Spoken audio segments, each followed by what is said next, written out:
오늘도 주님의 말씀 앞에 서 있는 사랑하는 성도들에게 도우시는 하나님의 은혜가 함께하기를 주님의 이름으로 축원합니다. 오늘 본문은 계속해서 느헤미야를 없애려고 하는 악한 자들의 괴계가 진행되고 있습니다. 그래서 6장의 앞부분 1절부터 9절에는 외부에서 그를 공격하였다면 이제는 내부에 있는 자들이 악한 자들과 결탁하여 이 느헤미야를 없애고자 하는 그런 권모술수들이 난무하는 것을 보여줍니다. 그래서 오늘 10절에 보면 스마야가 등장합니다. 모에다벨의 손자 들라야의 아들 스마야다 말하고 있죠. 이 사람이 누군지 정확히 알 수는 없습니다. 이런 무에다벨과 들라야가 언급되면서 스마야가 이야기되는 것은 다른 부분에서 찾을 수가 없습니다. 다만 오늘 본문에 보면 그가 느헤미야에게 함께 외소로 들어가자 하는 것으로 보면 제사장의 신분인 것으로 추측이 됩니다. 제사장이 아니고서는 함께 외소에 들어갈 수가 없는 거죠. 그래서 이 제사장인 스마야가 갑자기 두문불출해요. 제사장으로서 뭔가 영향력 있게 활동을 하는 자였을 터인데 그가 갑자기 두문불출하니까 이제 느헤미야가 그에 대한 염려와 걱정으로 그 집을 찾아가게 되죠. 그러니까 스마야가 뭐라고 말합니까? 그들이 너를 죽이러 올 터이니 우리가 하나님의 전으로 가서 외소 안에 머물고 그 문을 닫자. 저들이 반드시 밤에 와서 너를 죽이리라 라고 말하죠. 지금 악한 자들이 너를 밤에 와서 죽일 계략을 갖고 있기 때문에 하나님의 전 외소 안에 머물고 그 문을 닫자는 거예요. 외소라는 것은 이 성전 안에 이 성전이 있고 지성소가 있죠. 성소가 있고 지성소가 있어요. 그 바깥쪽 부분인 성소, 그 안쪽은 지성소. 그래서 그 입구 부분인 성소를 바깥쪽이다 그래서 외소라고도 불렀어요. 그래서 이 성소 안에 들어가면 피할 수 있다 이거죠. 그런데 그것에 대하여 느헤미야가 뭐라 그래요? 나 같은 자가 어찌 도망하며 라고 말하고 있어요. 나 같은 자라는 것은 지금 이 총독으로 지도자로 하나님의 사명을 이루고 있는 자가 어찌 도망갈 수 있느냐라는 거예요. 지도자가 도망가면 자연스럽게 그 밑에 백성들도 다 흩어지고 도망갈 수밖에 없는 거죠. 지도자가 도망가는데 자기 생명을 위해서 도망가는데 백성들이 도망가지 않겠습니까? 자연스럽게 도망가게 되어 있는 거예요. 그래서 지금 이렇게 자기 생명을 위해 피신하고 도망함으로써 백성들을 흔들어 놓으려고 하는 악한 자들의 괴계가 여기에 담겨 있는 것이죠. 그리고 또 무엇을 말해요? 그것도 중요해요. 자기 어떤 사명감, 자기의 위치, 자기의 지위 이것을 지키는 것이 매우 중요해요. 그래서 오늘 우리도 우리를 하나님께서 세우신 자리를 끝까지 지키는 게 중요해요. 우리가 그 자리를 잘 지키고 감당하면 그것이 본이 되어 많은 사람들이 보고 따라가는 거예요. 다른 것에 이유가 있지 않아요. 우리가 세워주신 자리에서 잘 감당하면 그것을 많은 사람들이 보고 따라가는 거예요. 그러므로 우리가 내가 누구인가를 아는 것이 굉장히 중요해요. 나의 위치가 어디인가가 굉장히 중요해요. 그 자리를 벗어나면 안 돼요. 군인은 자기에게 주어진 임무, 그 자리, 그 경계의 자리가 주어지면 그 자리를 반드시 지켜야 돼요. 군인들이 경계 근무를 서잖아요. 그럼 각자에게 주어진 위치와 자리가 있어요. 자신이 경계 근무를 서야 되는 범위와 영역이 있어요. 그럼 반드시 그 자리를 지키며 그곳을 경계해야 돼요. 자기의 임의대로 판단해서 여기보다는 저쪽이 더 중요하다 하면서 임의로 옮겨가면 안 돼요. 임의대로 자기 판단대로 여기는 너무 무섭고 힘들다. 그러니까 좀 더 쉬운 곳으로 가자. 자기 임의대로 갈 수 없어요. 나에게 주어진 명령, 명령지가 어딘가, 위치가 어딘가 거기를 분명히 알고 근무를 쓸어 나가야 되는 것이고, 근무를 서는 자는 끝까지 그 자리를 지켜야 돼요. 다음 교대 근무자가 오기 전까지는 그 자리를 지켜야 돼요. 오늘 우리도 마찬가지예요. 하나님께서 이 세상으로부터 부르시며 구원의 은혜를 베푸셨지만 우리를 또한 이 세상에 보내셨어요. 그러면 우리는 그 사명의 자리가 어딘가, 나의 위치가 어디인가, 내 자리가 어디인가, 내게 맡겨진 영역, 권한이 어디인가, 이것을 알고 거기를 벗어나면 안 돼요. 또 자기의 위치가 있잖아요. 나보다 더 높은 자리를 탐하고 또 나보다 더 높은 자의 지위를 내가 범하면 안 돼요. 그리고 또 나보다 아래에 있는 사람들의 그 권한을 내가 이래라 저래라 마음대로 침해하면 안 돼요. 나에게 주어진 권한과 위치와 지위만큼은 우리가 반드시 지켜나가야 하는 것이죠. 그렇지 않고 우리가 그 자리를 이탈하면 너도 나도 이탈하고 허물어질 수밖에 없는 거죠. 또한 교회 안에서도 자기의 직분의 위치가 있는 거예요. 교회에서 중직자가 되었는데 그 중직자의 직분과 직위와 위치를 모르고 함부로 신앙생활을 마음대로 하면 안 되죠. 여기저기 교회마다 옮겨 다니면 안 돼요. 그 교회와 그 위치와 그 직분을 잘 지켜나갈 때 하나님의 나라가 세워져 가는 거죠. 그리고 또 한 가지 그가 도망가지 않은 이유가 무엇입니까? 나 같은 몸이면 누가 외소에 들어가서 생명을 보존하겠느냐? 나는 들어가지 않겠노라 말하고 있죠. 나 같은 몸이면, 나 같은 몸이라는 것은 무엇을 의미하냐면 제사장의 직분이 아닌 자다라는 거죠. 제사장의 직분을 가지지 않은 내가 외소에 들어가면 어떻게 생명을 보존하겠느냐? 제사장도 아닌 내가 함부로 성소에 들어가면 마땅히 율법을 어기는 것이 되어진다라는 거죠. 그래서 들어가지 않겠다라는 거죠. 내가 살기 위해 율법을 범하지 않겠다는 거예요. 바로 이 점에서 느헤미야는 이들의 간괴를 간파한 거예요. 주석을 보면 대부분은 그가 하나님과 늘 기도하고 교제하고 있고 그렇기 때문에 그들의 그 계계를 눈치채고 다 알았다 말하지만 전 그렇지 않다고 봐요. 뭔가 기도할 때마다 하나님께서 우리에게 막 그 특별한 방법으로 이런 계획을 갖고 있다, 이런 걸 갖고 있다 다 말해주진 않아요. 그러나 느헤미야는 여기서 율법에 합당하지 않은 것을 제사장이 요구하는 것을 보면서 하나님이 보내신 자가 아니구나. 하나님이 보내신 자라면 율법을 어기는 것을 그에게 방법이라고 주지 않을 거예요. 그러니 나 같은 자가 외소에 들어가면 생명을 보존할 수 없는데 내가 살겠다고 외소로 들어간다는 것은 율법을 범하는 것이고 결국 이런 것이라면 하나님께서 보내신 자가 아니구나, 이것을 깨닫는 거예요. 그러므로 우리가 늘 말씀 앞에 서 있고 말씀대로 살아가면 말씀에 어긋나는 것을 누가 요구할 때 그게 너에게 이익이 되고 그것이 너에게 도움이 된다고 요청할 때 우리는 단호히 거절할 수 있죠. 아, 이게 하나님께서 보내신 사람이 아니구나. 이것은 분명 우리를 죄 가운데 넘어뜨리려고 하는 악한 자의 괴계구나라는 것을 우리는 눈치챌 수 있는 거죠. 그래서 자기가 살겠다고 외소로 들어가지 않아요. 여기서 우리에게 가르쳐주는 바는 매우 커요. 우리는 두려움이 찾아오면 자기의 눈을 가리게 되고 옳고 그름을 분별하지 못하게 돼요. 두려움이 우리 마음 가운데 자리 잡으면 사리 판단을 제대로 하지 못해요. 두려움 때문에 살겠다고 일단은 사람이 살아야 된다, 살고 보자, 이런 마음 때문에 옳고 그름의 분별을 하지 못해요.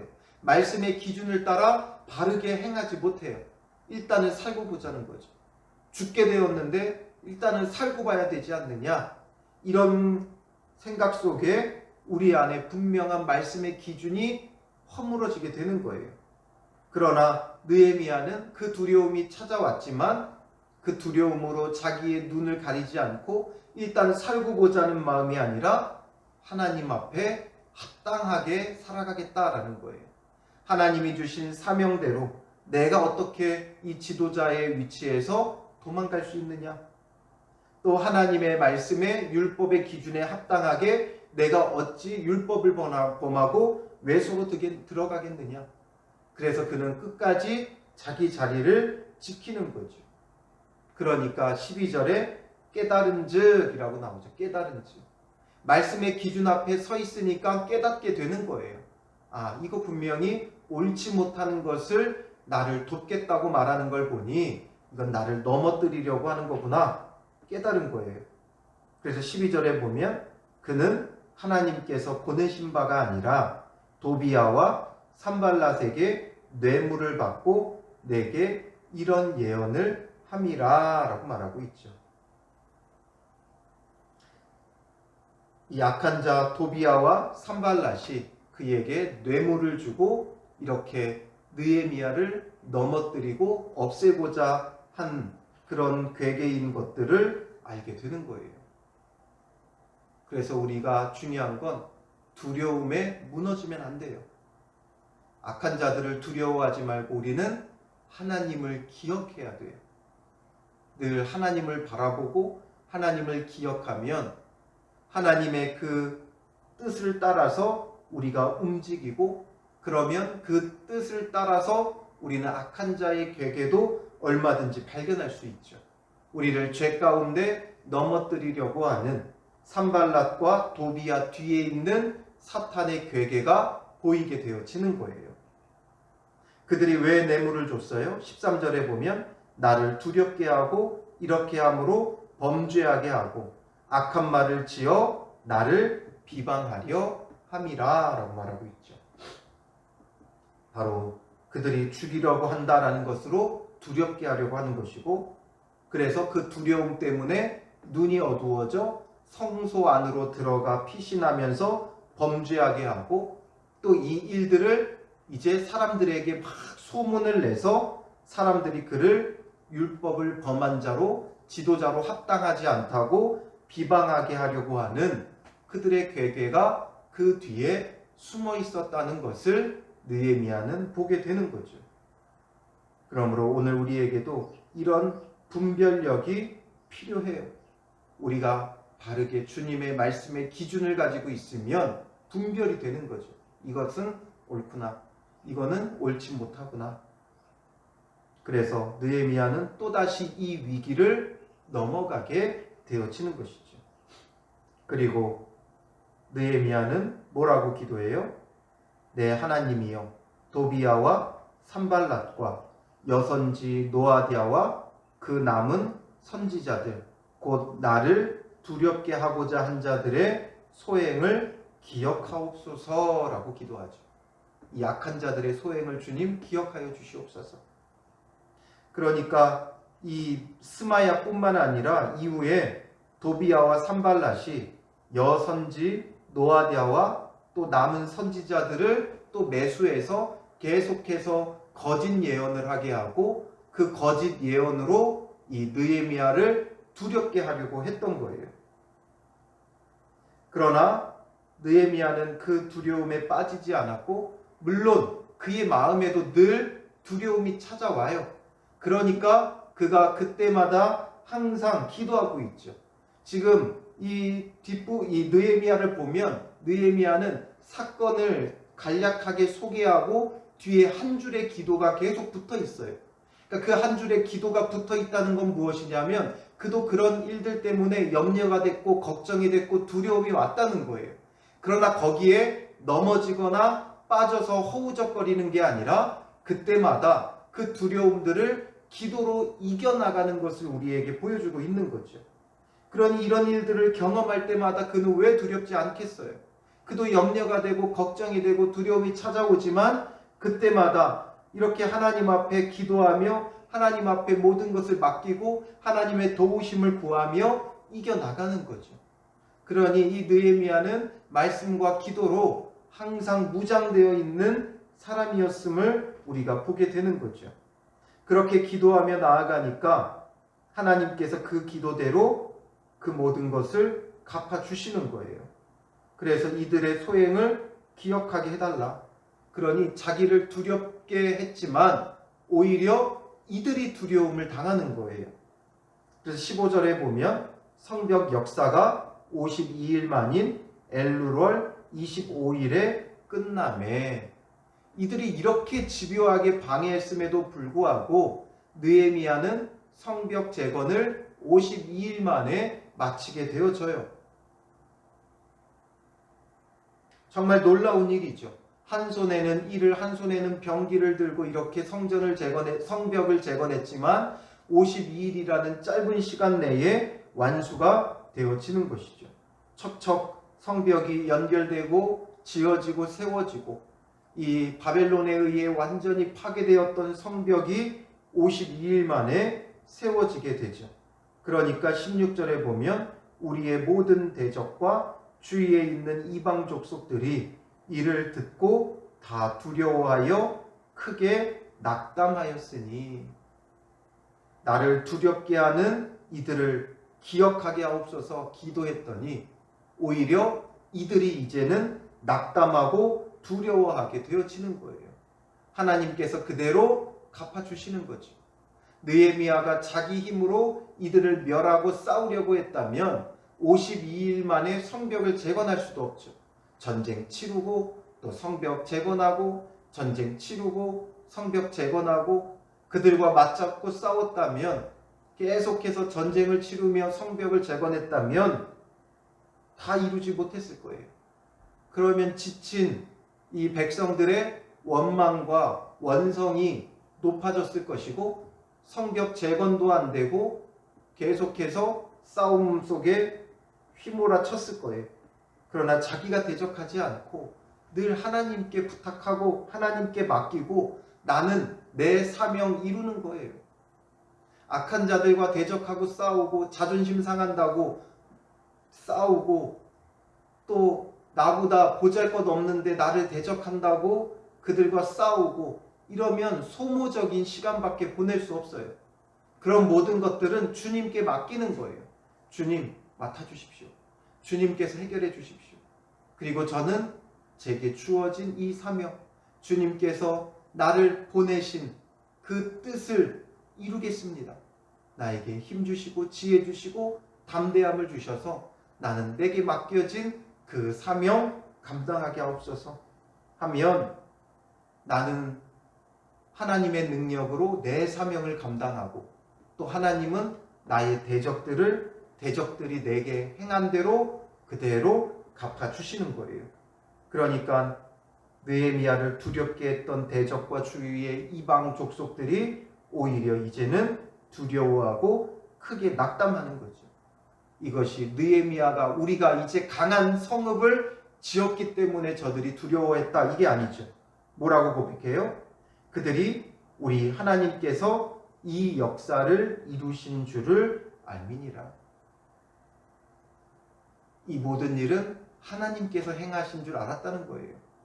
그냥 단순히 사람의 힘으로는 52일 만에 세울 수 없다는 거예요. 자기들이 이렇게 집요하게 방해해도 흔들리지 않고 52일 만에 이게 되는 것은 하나님이 하시지 않으면 안 된다라는 것을 이 이방인들도 보고 알게 되었고, 그러므로 하나님을 대적했던 자신들이 스스로 두려워하고 낙담하는 거예요. 하나님을 두려워하게 되어지는 것이죠. 그래서 하나님은 이렇게 갚아주시는 거예요.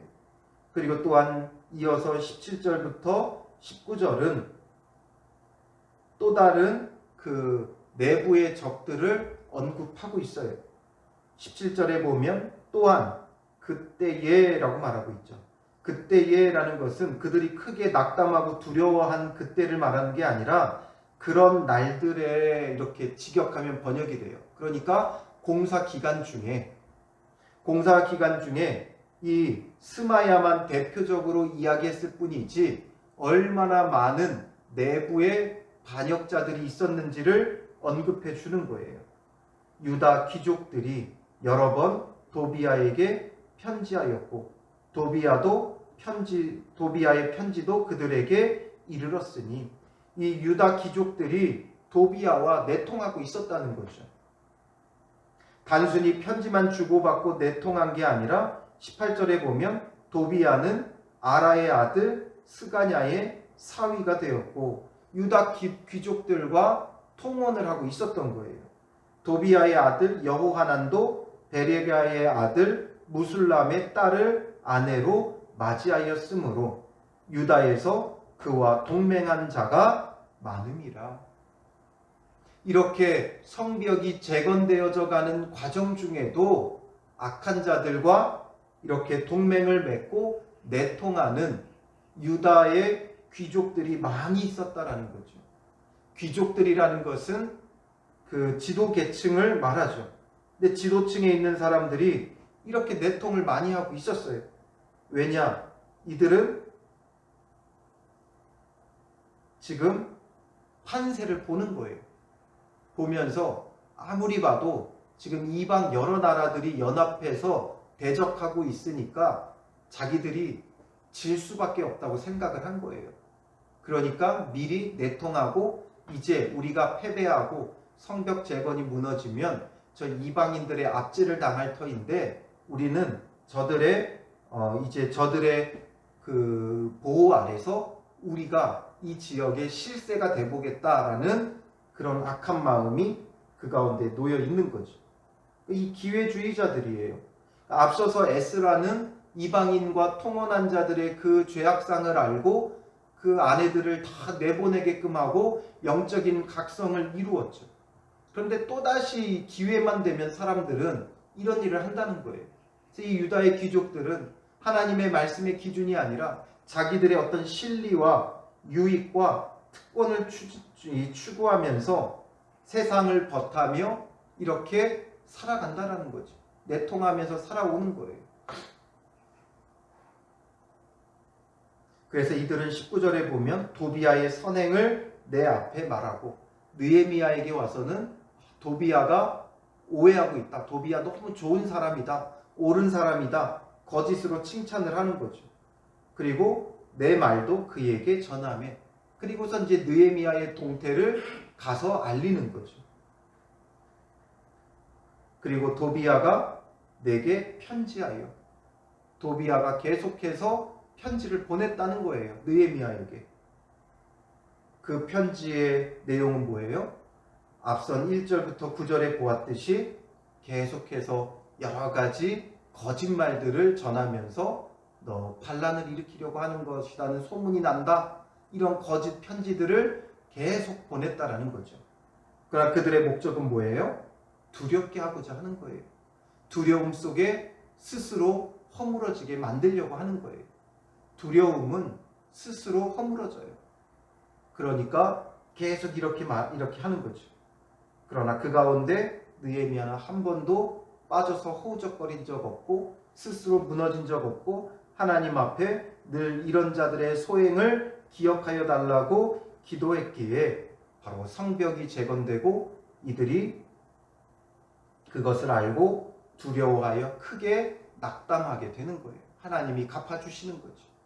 그러니 우리를 두렵게 하는 세상 사람들의 말에, 세상 사람들의 공격에 낙심하고 낙담하지 말고 우리는 그저 하나님 앞에 아뢰고 하나님께 맡기고 우리는 우리에게 주어진 삶의 자리, 삶의 위치, 직위, 직분을 지키며 끝까지 감당하는 거예요.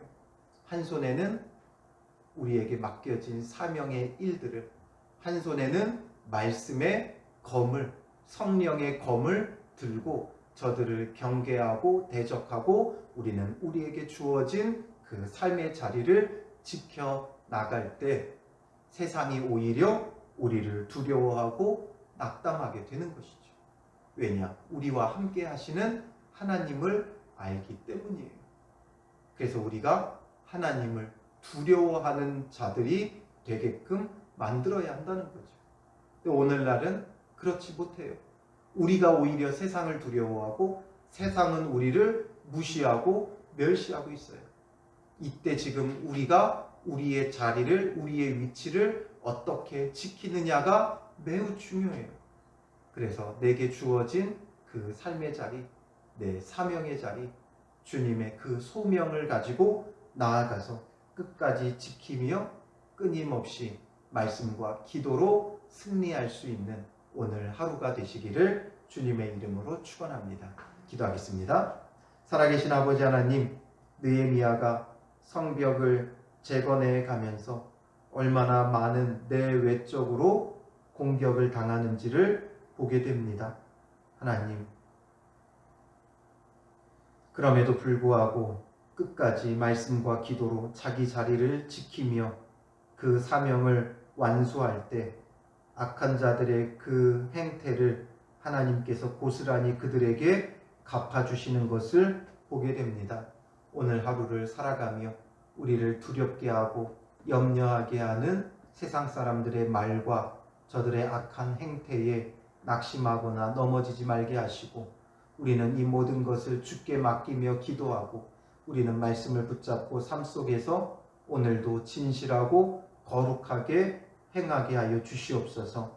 그러므로 주신 사명 신속히 이루어가는 자들 되게 하시고, 그 이루어짐을 통해 세상 사람들이 하나님의 일하심을 알고 두려워하고 낙담하고 주께로 돌아오는 은혜가 있도록 인도하여 주시옵소서. 하나님, 또한 우리가 얼마나 악한지 악한 자들과 내통하며 스스로 가정을 허무는 자가 될 때도 있고, 스스로 교회를 허무는 자가 될 때도 있고, 스스로 일터를 허무는 자가 될 때도 있습니다. 우리가 사탄과 내통하며 세상의 기준과 가치관을 가지고 헛된 말들을 내뱉는 일이 없게 하시고, 오늘 하루 온전히 주님 안에서 참 믿음의 사람, 자기의 위치와 자리와 직위와 직분을 지키는 은혜의 사람들이 될 수 있도록 인도하여 주시옵소서. 악한 세상의 방식은 떨쳐버리고 물리치게 하시고, 우리에게 주어진 삶의 자리에 하나님 나라의 성벽을 재건해가는 믿음의 사람들 되어 우리를 통해 하나님 나라가 이 땅에 이루어지며 확장되어져 가는 크고 놀라운 주의 구원의 일들이 우리의 삶 가운데 함께하게 하여 주실 줄 믿사오며 예수님의 이름으로 기도합니다. 아멘.